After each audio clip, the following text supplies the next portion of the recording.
Excellences, Monsieur le Vice-président Daniel Kablan-Duncan, Monsieur le Premier ministre, l'ancien président de Tanzanie, mon cher frère président Kikwete, Madame la Première Dame de Haïti, merci pour votre leadership. Ma sœur Gad Weberg, le coordinateur de SUNGG, Monsieur Anthony Lake, Madame le ministre de la Santé, Raymond Kofi, honorable Monsieur le ministre, Excellences, les ambassadeurs et chefs de mission diplomatique, and distinguished ladies and gentlemen. I'm delighted to be here with you all this morning as Côte d'Ivoire hosts this Scaling Up Nutrition Global Gathering. I wish to particularly congratulate Côte d'Ivoire for a double honor today. This is the first time that the SUNGG Global Gathering is taking place in a SUNGG member country. It's also the first time it's taking place in Africa. So let's double honor for you, Vice President. Ce matin, quand je suis me levé là pour préparer pour cette discussion, j'ai pris mon nœud de papillon là et j'ai discuté avec ma femme. Elle m'avait demandé pourquoi vous avez choisi ça. J'ai dit aujourd'hui c'est le mouvement de sun, c'est le soleil, donc c'est la raison pour laquelle je porte ça aujourd'hui. I would in particular like to thank my dear sister Gada Weberg, Anthony Lake, and all of you in this room today for your efforts in raising the issue of nutrition at the highest levels across the world. As the 2017 World Food Prize laureate, let me add my voice very, very, very strongly to the decisive efforts being made to solve the global challenge of hunger and malnutrition. Access to food, especially nutritious food, is a fundamental human right.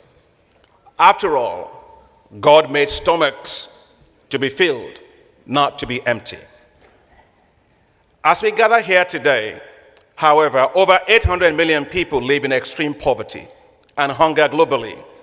Yet we inhabit a world where there is surplus food, a world where 1.3 billion tons of food goes to waste every year, while millions look for food and can't get it. This has to change, and it has to change now. I have always said that stunted children today means stunted economies tomorrow. But there is an underlying problem in the way we finance nutrition, and we must hold ourselves and each other accountable. Funding for nutrition programs itself is severely stunted. When you have stunted financing for the extremely poor, then you get even more stunted outcomes. For instance, Africa loses $25 billion a year to malnutrition. Who suffers the most? The poor. We have to think about it in terms of smart economics. And that begins with being smart on nutrition. As political leaders, we must be smart on nutrition.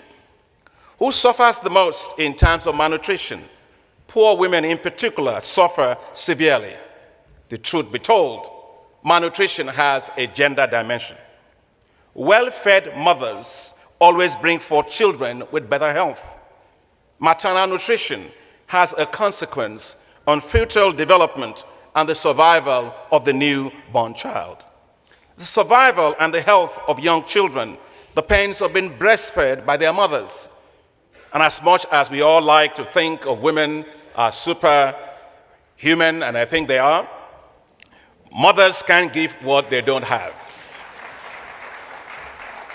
Better nutrition for mothers means better nutrition for children they raise. If we want better nutrition, we must empower women and make sure the mothers are well fed. We have seen the face of malnutrition also changing. The triple burden of malnutrition is clear: stunting, wastage, and obesity. Our policies and programs must address these three burdens simultaneously.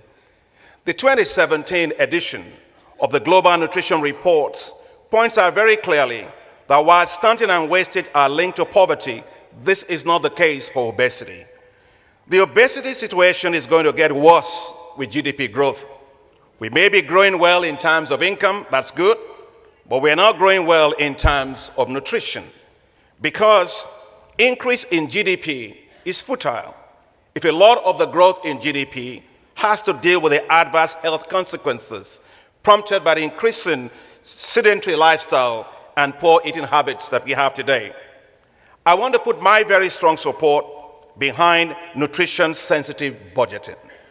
That is why the African Development Bank focuses on improving the quality of life of Africans. Economic growth matters, but quality of life matters even more.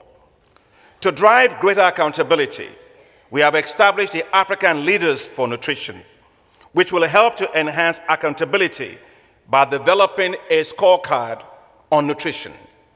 We all agree nutrition is underfunded. We need to find innovative ways of funding it. Nutrition may be costly today, but the benefits to society will exceed the immediate cost. I want to urge all of us, particularly governments, to see nutrition as an investment. For instance, nutrition social impact bonds will allow countries to post bonds to front-load investments that will improve nutrition outcomes. We are talking about investment in infrastructure, which is the basis of human growth and development. I know that we have all kinds of infrastructure, and we support all kinds of infrastructure, road, rail, ports. We can fix all those, no problem with them. But the most important infrastructure is the brain infrastructure. It's the gray matter infrastructure. I can repair a road, I can repair a port, I can repair a rail, but once damaged, the gray matter infrastructure, you cannot repair it. And therefore, I want to urge all governments to see investment in this area as investing in gray matter infrastructure.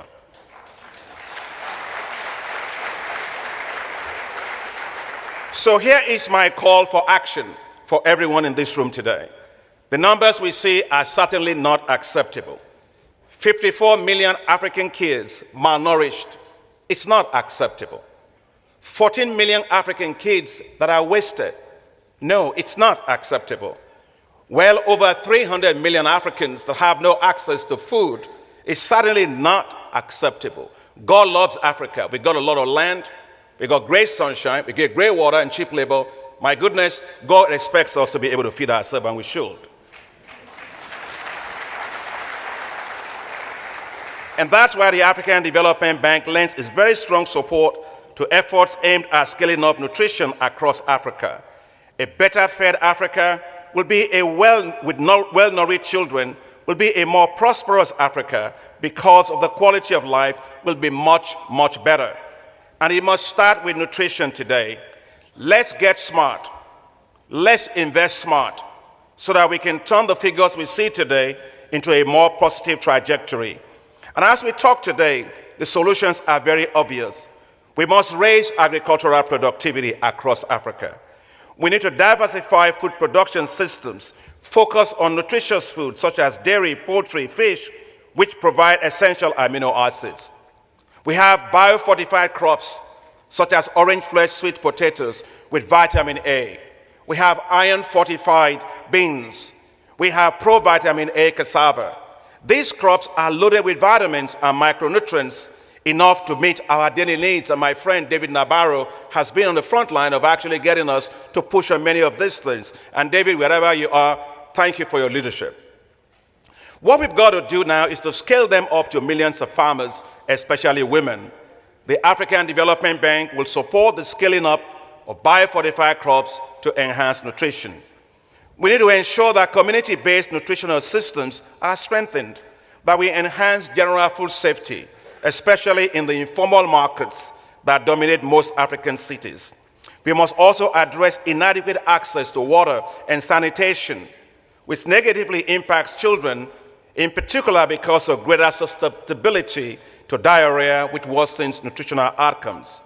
We must also ensure that the food systems supply not only energy-rich foods, but also nutrient-rich foods. Finally, we must address the rapid growth of slums in urban areas, which in most cases lack access to basic hygiene, water, and sanitation. I've asked people talk to me and say, well, when it comes to the issue of slums like that what we can do is to upgrade the slums. To be clear, there are no five-star slums. A slum is a slum. And so what we've got to do is to improve the quality of life of the people, and I think responsible governments have to do that. Let me close by saying the challenge may seem daunting, but the opportunities are clearly obvious and are well within our reach. It just takes working and thinking differently.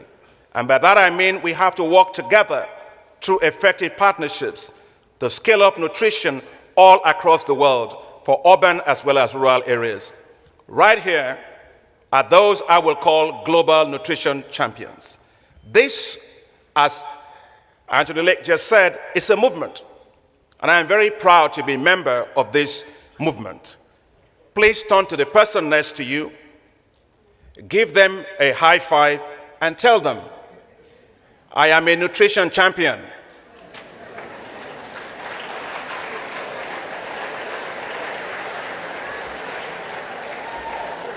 Now that you've said that, we have to go out and score more goals for nutrition. Thank you. Merci à vous.